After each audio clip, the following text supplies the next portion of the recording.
El muzaffer daima. Allah'ın selamı üzerinize olsun İsmail Hakkı Bey. Rızıklandırıcı Rabbimizin rahmeti üzerimize olsun hünkâr.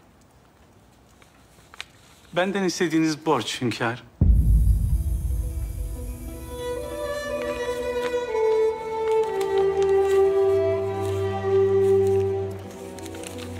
$800. Evet hünkâr. Allah sizden razı olsun.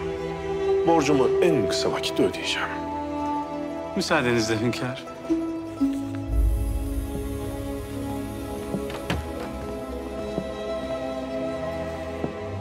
Hünkârım, müsaadenizle. Aç evladım. İsmail Hakkı Bey, Buyurun paşam.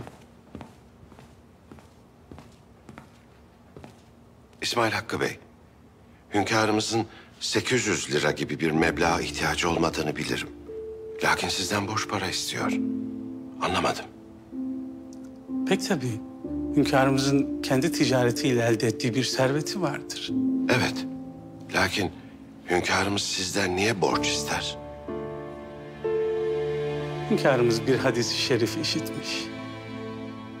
Abdullah İbni Cafer radıyallahu anh rivayet eder ki, Peygamber aleyhissalatü vesselam Efendimiz buyuruyorlar ki, borç, Allah'ın hoşlanmadığı bir şeye ait olmadığı müddetçe, Allah-u Zülcelal Hazretleri borcunu ödeyinceye kadar borçluyla beraberdir. Abdullah İbni Cafer vekil harcına der ki, git benim için borç al. Resulullah'tan bu hadisi işittikten sonra Allah'la beraber olmadığım bir gece geçirmekten hoşlanmam.